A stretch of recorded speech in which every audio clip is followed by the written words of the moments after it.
Hello Pisces, thank you for joining me for your weekly forecast for week commencing the 5th of November for the Sun or the Ascendant.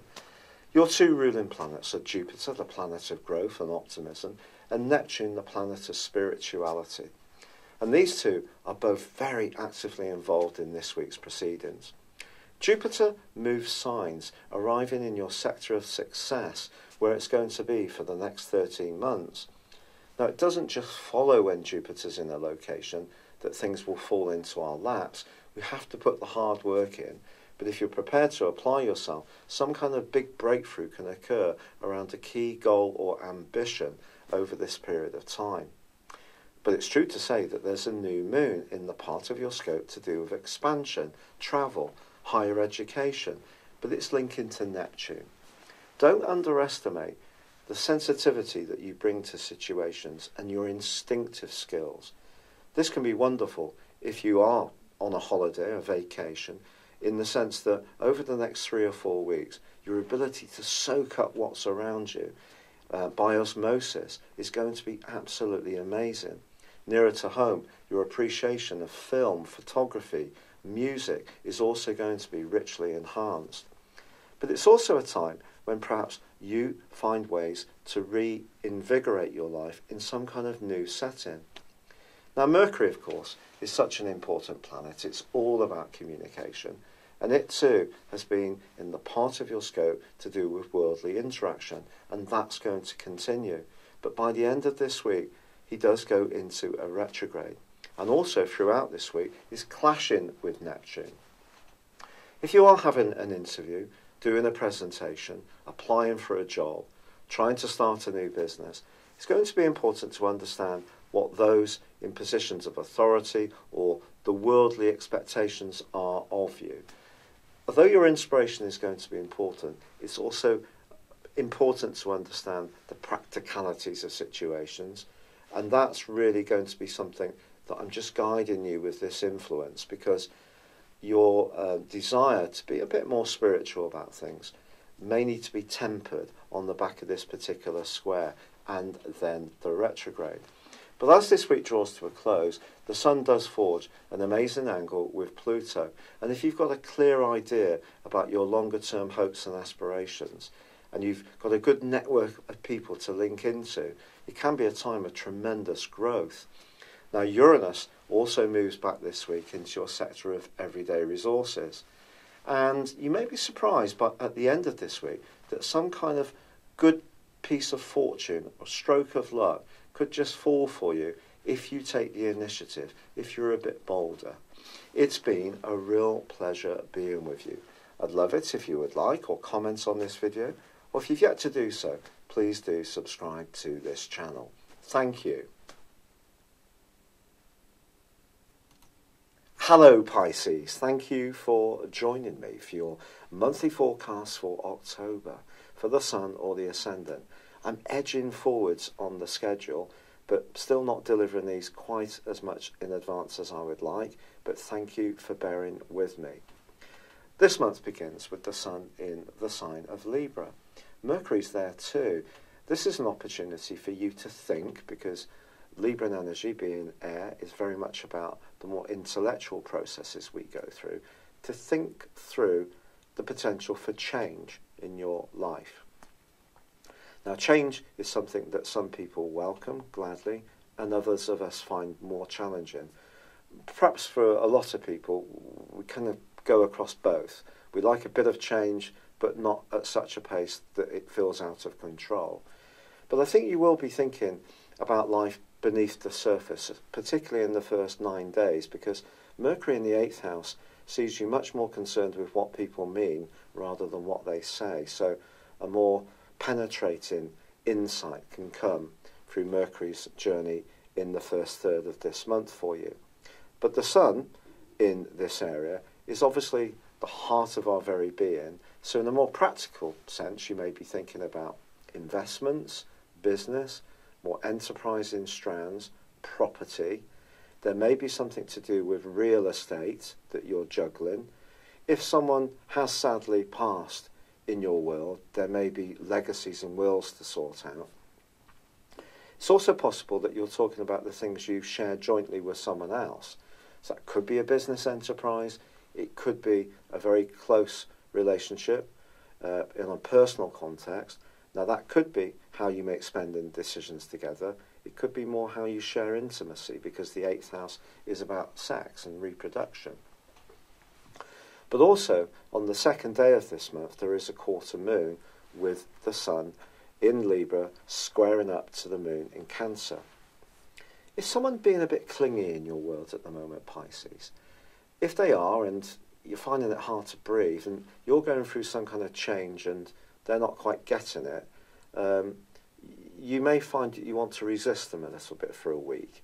Then again, if you're finding the change difficult, are you holding on to something or looking to hold on to something? In a more complex way, there could be a romantic relationship, which is, the green-eyed monster is really showing itself across that week. Just be conscious of that. As ever with astrology, it's not one-way traffic. It's not just how it affects us, it's how we affect other people. That's the fascinating part of it. But you probably have heard about Venus's retrograde this month, and that begins on the 5th. Now, Venus, of course, is the planet of love, and in the 9th house of Scorpio, your sister water sign, it's about the truth of your relationships. But the retrograde can work out in so many different ways. It could see you rethinking an existing relationship. It may see you thinking about someone from your past. It may see you develop a more profound affection for someone, or it may see you moving out of a relationship. There is not one set outcome that's going to happen. And anyone who says there is just not being truthful, quite frankly. And of course, it's not just your zodiac sign, it's your natal horoscope, your draconic horoscope, and also your directions and transits that influence what's going on for you. So it's a complex influence, Venus retrograde, but one of the things it can influence that's less known is money. And with this energy in the sign of Libra, which is about resources, longer term resources, it's possible that some kind of contractual situation is being discussed, or a relationship to do with business where you need to come across in a good way to people. So integrity around relationships is vital for you on the back of this retrograde.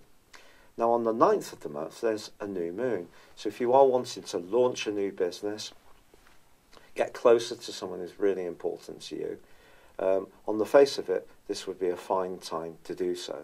But this is a very complex new moon because it feeds into Neptune, your modern ruler, which is in your sign at the moment.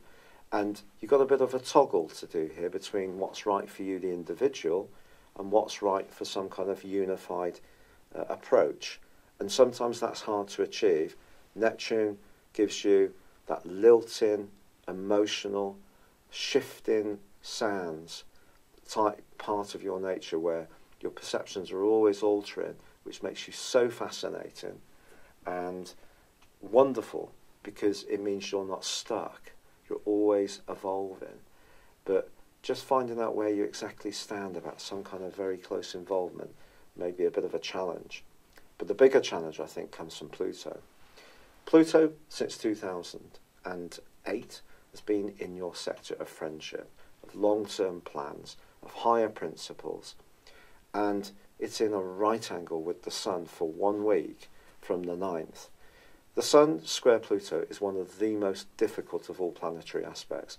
Let's get right down to it. And sitting as it does on the new moon, we're bringing the moon into the equation, so it's very much more emotional. I think there may be something that needs to evolve in your world that you could be resisting, or someone close to you could be resisting, the 8th house. So something you share may be changing around your future, which is what Pluto is governing. Pluto is also about secrets. It's also about power. So something is changing and has been for some years. And with Saturn moving into this sector in December the 20th last year, of course Saturn is a much more repressive influence, but Pluto is a much more deep-lying agent, if you like. So something deep within you is altering. Something within your circumstances can alter. It may seem as if it's coming from outside of you, but at some level it's probably good for you, even if it doesn't feel like it. It's really that profound. And this square suggests that something that you aspire to materially might not be good for you in a more spiritual way, or perhaps it's the other way around. You're resisting a more practical approach to life because you want to be more idealistic. So some kind of conundrum that you need to work out there. However, Mercury gives you some support on the 10th because it moves into Scorpio, so it creates a triplicity with your sign. And so knowledge can come from discussion, from research, from reading things, from consulting an advisor. The 9th house rules astrology, actually, technically. So you have an opportunity here to inform yourself through higher knowledge. And so try to use this, because I do think from the 10th onwards, your month is going to get seriously exciting if you're open to new knowledge. Because Mercury then goes on to forge an amazing angle with Pluto from the 20th through to the 25th, which can help you to make some penetrating connections. You could also travel. You could also link with people who thoroughly understand where you're coming from. But there is a quarter moon on the 16th in Capricorn, so in the 11th house. So once more, this potential for politics around groups or a close involvement is repeated, but just in a different way from the quarter moon of the 2nd. But I think Mercury is going to help you to make sense of it all. And then the Sun moves into Scorpio on the 23rd. And this is really going to be a critical phase of this month, because however much we talk about Venus's retrograde, it's when its rewind meets with the Sun, which occurs around about the 23rd, 24th, that you have a conjunction there which is so potent, because the pair are going to be in opposition with Uranus. Now, I haven't mentioned Uranus so far, but Uranus, of course, was squaring up with Mars from the middle of May through to the end of last month. Now, fortunately, that's come to a close. That was creating a lot of nervous energy, a lot of tension, a lot of psychological rumblings for you, I feel. And it could have been linked to unseen attitudes, unresolved dramas from the past that were working their way into the open. Perhaps you were more outspoken, but not always understanding why it was. Your thinking may have been revved up. Your nervous system physically being a bit on edge. But, you know, although Mars is not aggravating Uranus at the start of this month in the same way, it is squaring with Venus the first 2 weeks of October. So I still feel that some essential truth is going to be evolving for you around a relationship which may not be easy to digest. But from the middle of the month, that square comes to a close. Venus then meets up with the advancing Sun, and it just depends how much you want to embrace the concept of a higher truth. That's not saying that you're resisting it. We all go through periods, don't we, where we can be open and we sort of get some fantastic light bulb moments about who we are, how we operate. Living in the present becomes more easy, and then other times we can get distracted because life has so many different pressures these days in much more complex ways. But I do feel that you can go through an enriching period, but it does require you to kind of let go of how your expectations may have been at the start of this month, because something new can come in, but it may require change, some fundamental change. And if you're someone who likes a degree of change and is open to new ideas, but at the same time, like most of us, some kind of permanence or stable structure or routine to your world, I think it could be set for a massive change. And it may, quite frankly, be linked to your health or your work. Now, this change may be because so many new concepts are flooding in for you that inform you, and the critical point of this whole month, I think, is going to be the 26th, because then there's a full moon, and this full moon is in the sign of Taurus, and this is going to give you such a spark. There's going to be a real sense of stimuli. If you have got friends that you're extraordinarily fond of, but They tend to be very predictable and dull. Don't hang around with them around the 26th because you won't get much from it. You need to be with people who really charge you up, who excite you, who give you all sorts of fresh stimuli and impetus. But it could be that you could find that your nervous system is quite revved up because so much is pouring in. The chance to suddenly travel, to go on a course, to have your voice on local radio or in local newspaper, to, if you have a blog, to say something that attracts a lot of interest. You may find that you're much more outspoken in a way which is very liberating, even if you know it's going to rock the boat. But some kind of crescendo is going to be reached on the back of that full moon. And part of this comes from the fact that there is a grand fixed cross that's going to be activated around about that time, from the 23rd to the 26th, which is going on between the North Node, the point of destiny in Leo, which has been since May 2017, activating your health sector and also work, but also the more psychological sector of your world has been activated by the South Node, which is to do with karma. And all this comes up to a boil at this point. Because it's fixed, we can try to resist it, but the way it's manifesting in your horoscope suggests change.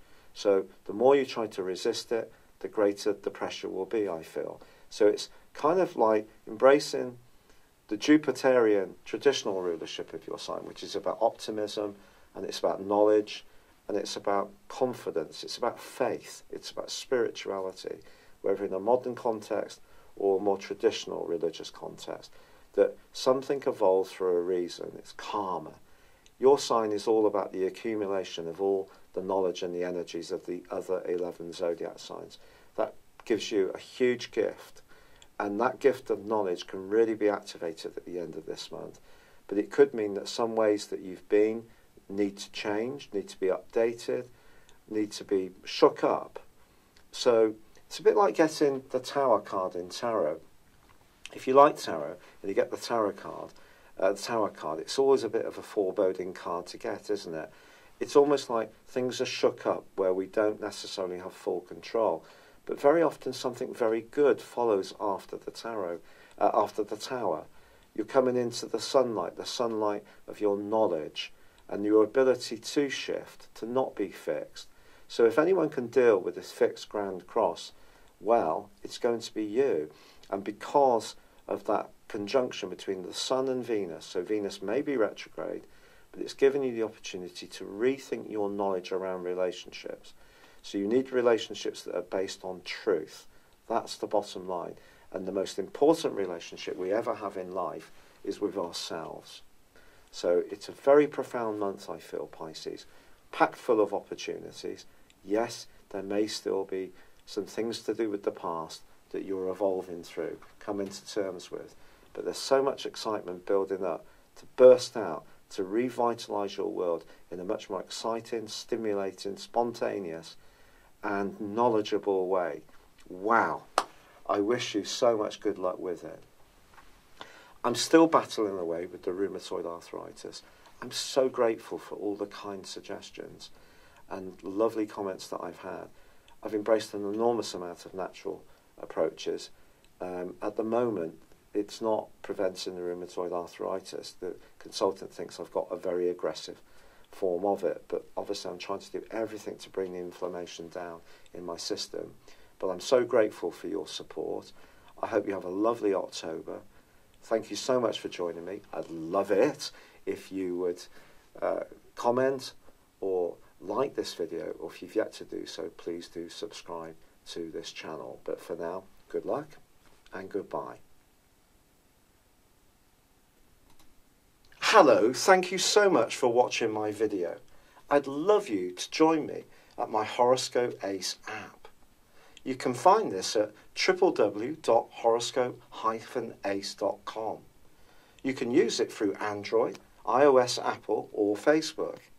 Check out your ascendant or your moon sign, or download your free birth chart. There's all your favourite videos, plus there are daily, weekly, monthly and yearly horoscopes for general, love, Chinese and Indian astrology. If your passion is tarot, there's my brilliant 3-card money or love tarot readings too. And it's all there at www.horoscope-ace.com. Thank you.